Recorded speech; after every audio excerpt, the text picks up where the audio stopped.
on Spears to the show. How are you doing? I'm doing good, man. How are you? I'm doing just great, man. We got a couple rival radio shows calling into our show trying to cause problems, but we're not going to let it get us down. We've got a great interview planned with you, so why don't we go ahead and start? Absolutely. Definitely. I wanted to know, since your release from WWE, what have you been up to?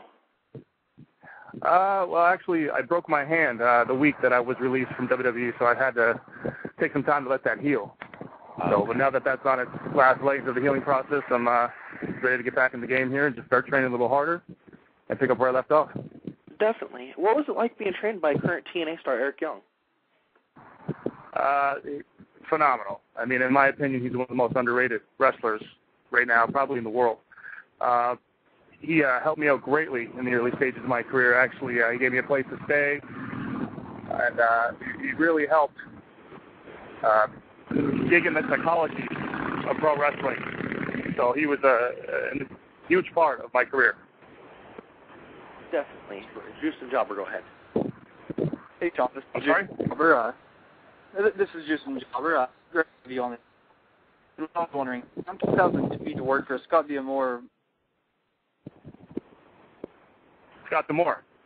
Yes. Some of the rest. I'm sorry, wrestlers who would have. Let me go ahead and take this over here for you, Gavin. Around 2002, you worked with Scott D'Amore's Border Wrestling. How was it working with some of the guys like Chris Sabin, Alex Shelley, and Robert Roode? Oh, okay, there you go. Now I can hear you loud and clear. I worked for Border City. I was actually brought in by Scott at one of his bigger shows, which was a huge honor. I asked him if I could come down. He said, yes, come on down. It's not a problem. He actually put me on the show, and that's when I first got to meet guys like Chris Sabin, Alex Shelley, and Robert Roode and things like that. And to work with some of those guys was a challenge. It forced me to bring up my game. I mean, these guys are some of the top athletes, in my opinion, right now out there. They're so fast, they're so crisp. And for me to get in the ring and work with them, it forced me to pick up my game, especially early on in my career. So I learned a great deal working with some of those guys. Definitely. How was Scott D'Amore as a promoter?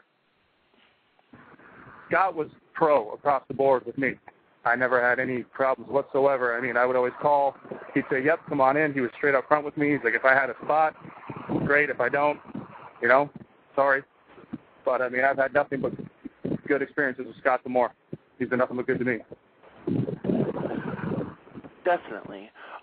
You also worked for WWE Hall of Famer Wild Samoan Alpha's promotion, WXW, in Pennsylvania. What was that like?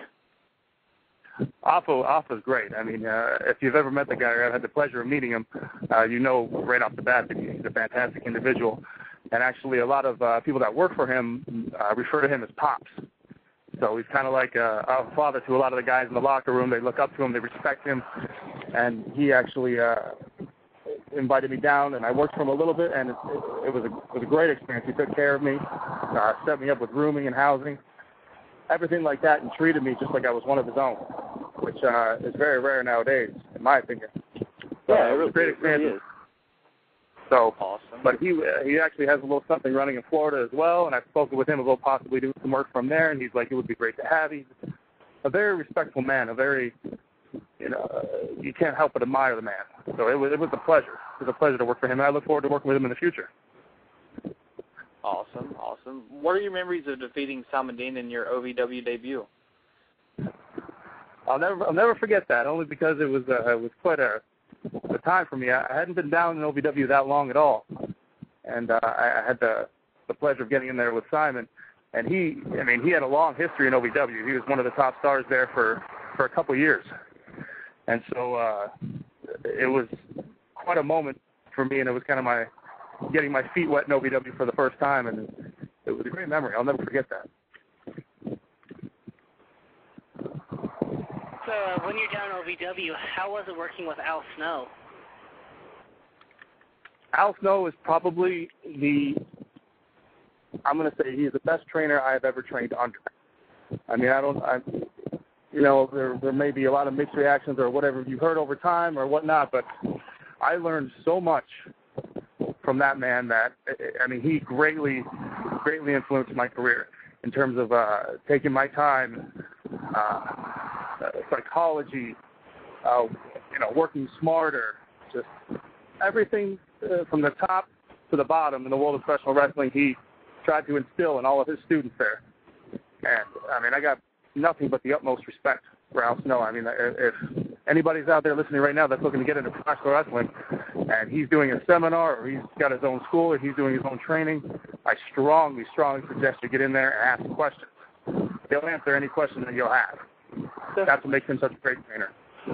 I wanted to know whose idea was it to pair you up with Cody Rhodes in Ohio Valley Wrestling? That was Al's idea. I had just come in. I was pretty much down in OVW. They didn't have a lot of they had their TV running. It was running very strong. I came in at a time where CM Punk was there. The Untouchables were there. There was a lot of great talent. The Miz was there. So I came in at a very good, high time for talent. So they really didn't have a lot of ideas for me, and Cody was just fresh in there as well.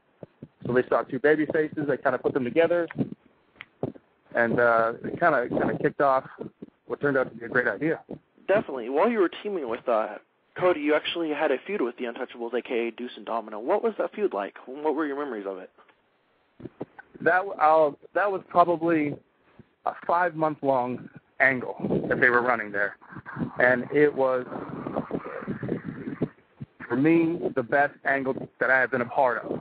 I've been very fortunate to be a part of great angles and work with great talent, but that was a great memory. I mean, everything, the way it started, the way it turned out, everything culminated to one specific match, and that's the last match we had with the Untouchables, and that was probably my favorite time during most of my time in WWE. Nice. Juicin Jobber, go ahead. Are there plans to put the OVW heavyweight title on you during your feud with Cody Rhodes? We feuded for the television title, the OVW television title. There was a time when Cody did win the heavyweight title, but he lost it not long after that. But the majority of our feud was based over the OVW television title. Whether there were plans or not, I wasn't sure, but it got so personal at that time that I think a lot of titles took a second seat to the problems that he and I had. Definitely. Excellent. What are your memories of feuding with Colt Boom Boom Cabana, including your ladders match you guys had? Well, like I was saying, I've been very blessed in the system from going to one great idea into another great idea with Cody, and then right from Cody, I went into another great angle with Colt Cabana. I mean, the guy I'm sure you've heard of him. I'm sure you've seen him work. He's the best at what he does, and he's one of the best guys I've ever had the pleasure of working with. That was also a great angle. It went, again, from maybe 6 to 8 months. He and I worked together, and